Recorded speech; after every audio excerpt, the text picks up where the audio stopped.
teruskan yang tadi ya, maaf tadi kepotong. Nah, tadi sampai ke membuat resep ya. Tadi sampai ke membuat resep.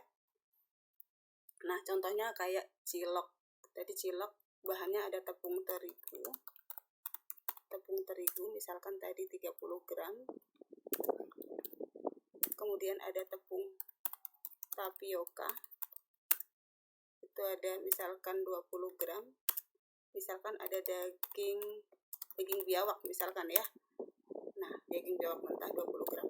Nah, misalkan ini adalah cilok khas Kolaka. Kita save food record as recipe. Nah, kita namain misalkan cilok ala Kolaka Timur misal. Oke. Dan tinggal oke. Nah, kita bisa cek di sini. Cilok ala, nah ini ada cilok ala Kolaka Timur ya. Oke, berarti ini udah muncul untuk resep yang kita buat tadi. Misalkan dia makan 20, makanya 20 gram gitu. Nah, untuk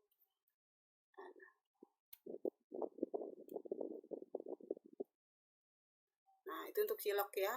Kemudian save food as recipe udah. Kemudian change a recipe, ini kalau misalkan di resep kita ada yang salah, kita bisa memperbaiki di sini. Kita bisa cari resepnya apa, kemudian kita perbaiki di sini. Amount-nya kita bisa ganti berapa dan lain sebagainya, terus kemudian kita klik save gitu ya. Misalkan 76, ini ganti 76 misalkan sugarnya. Nah, nanti tinggal kita save di sini, klik save. Nah, karena saya nggak akan nge-save, nah kita cancel aja. No. Itu untuk resep. Kemudian extras. Nah, di sini choose nutrient tadi udah belum ya untuk choose nutrient ya? Belum ya kayaknya ya. Di choose nutrient ini di sini ada ada banyak ya, ada banyak zat gizi. Nah, semua yang ada di sini itu adalah yang ada di sini, itu sama. Jadi sebaiknya yang tertulis di sini itu adalah zat gizi yang kita butuhin aja supaya nggak bingung pada saat kita dikonversi ke Excel, kemudian kita merapihkan Excelnya nggak bingung. Nah, contohnya misalkan dia mau main nutrien, jadi hanya ini aja, maka di sini pun nanti akan berubahnya cuma sedikit kayak gitu.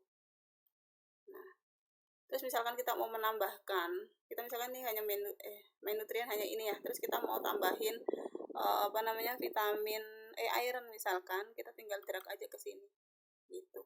Terus misalkan kolesterol mau kita ilangin, kita drag aja ke sini. Polyunsaturated mau kita ilangin, drag aja ke sini gitu. Alkohol juga kita drag aja ke sini. Oke, tinggal oke. Nah, maka di sini akan seperti ini. Nah, kemudian choose nutrient. Nah, kemudian calculation. Di sini tadi ada print out of the current food record. Nah, di sini misalkan contohnya saya ingin membuka. Nah, ini misalkan punya. Oke. Nah, di sini ada beberapa seperti ini, teh gelas. Ini berarti di database yang di NutriSurvey ini tuh belum ada teh gelas. Belum dimodifikasi atau belum dimasukkan teh gelas kayak gitu. Nah, tadi udah diajarin modify food database belum ya? Udah kayaknya ya. Nah, teh gelas ini belum ada di sini. Nah, kayak gitu.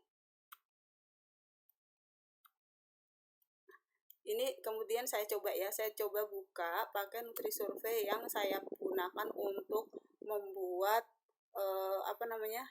tadi database yang tadi. Database NutriSurvey latihan 2 yang saya pakai untuk yang ada teh gelasnya. Nah, ini.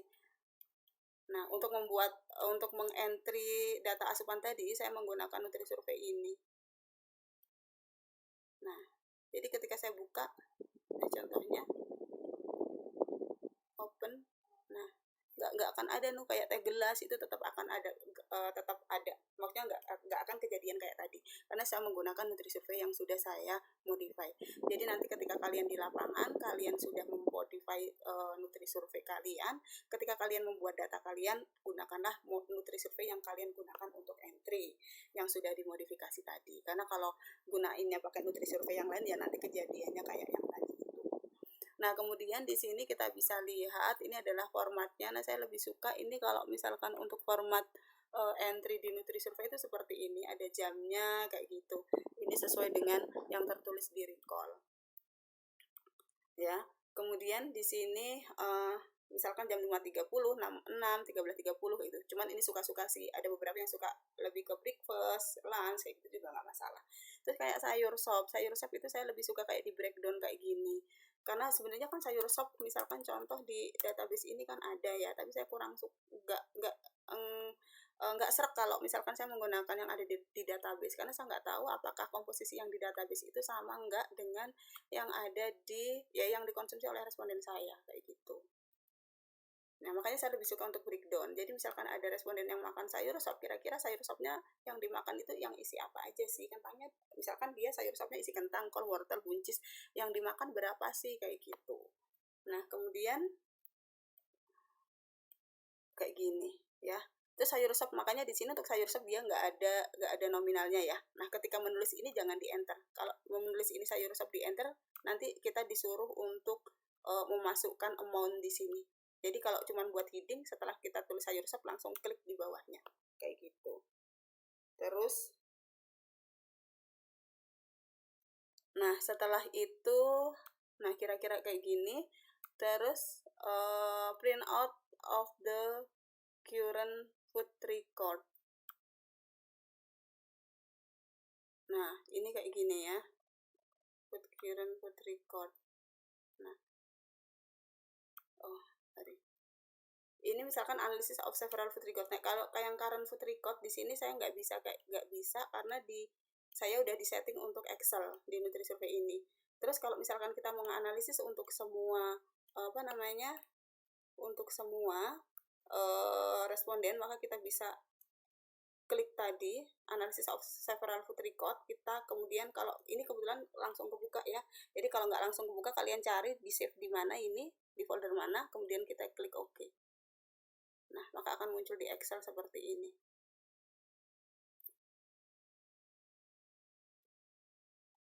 Nah, kalau udah muncul di Excel seperti ini, nanti kita delete semua. Ini kayak gini tuh, kita delete semua dan lain sebagainya, kita semua delete. Kemudian ini kita bersihkan.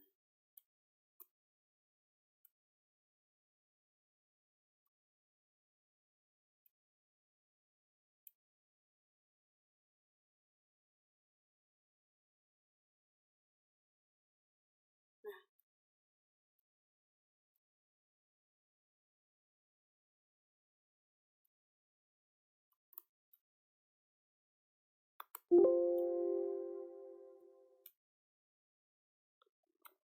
bisa ya.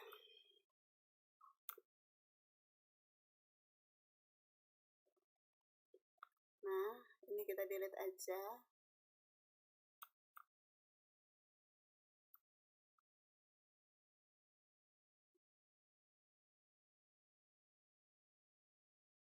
Jadi kita delete yang nggak perlu.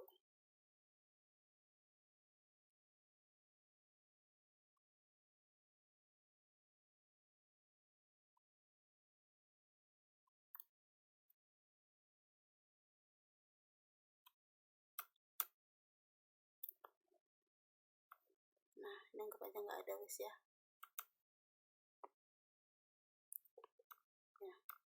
Nah, kebetulan begini. Nah, kemudian kayak gini udah ya. Terus kemudian kita kasih ID, delete.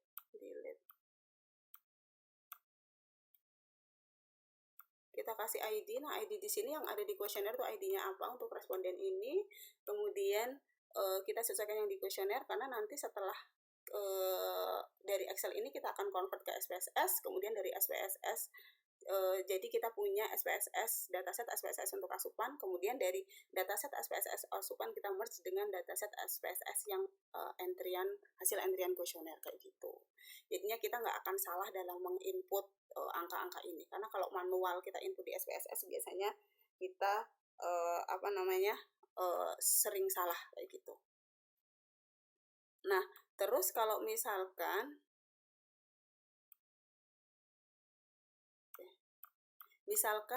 di kalian pada saat analisis of several food record ternyata nggak bisa ke Excel, biasanya di settingan yang belum. Di settingannya itu kita coba tadi di bagian options. Option ini ada di bagian word processing ini. Ini adalah kita setting, kita tulis berdasarkan di mana file Excel kita disimpan. Nah, kalau saya ini kebetulan udah tadi saya cari. Nah, ini ada di program file. Nah, ini tandanya. Ini file Excel saya disimpan di sini. Dia ada di C di program file Microsoft Office 15. Nah, maka dari itu di sini harus tulisannya ini kayak gini, C program files Microsoft Office garis miring yang kebalik kayak gitu, Office 15, terus kemudian excel.exe, kemudian save and close gitu. Harus persis sama. Jangan sampai misalkan di sini tertulis Excel Office 15 tapi ternyata di save-nya di Office 14. Itu nanti nggak akan bisa. Kemudian cara save and close kayak gitu ya. Kira-kira seperti itu. Kemudian, oh iya, ini dulu saya dengan teman-teman saya pada saat ini bukan sih ya.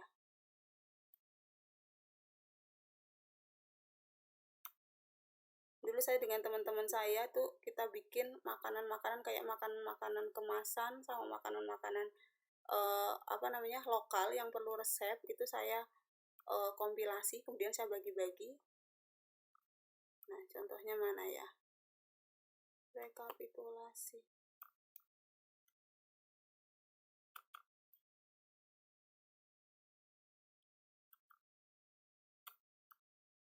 Oke, nanti saya kasih contoh aja ya.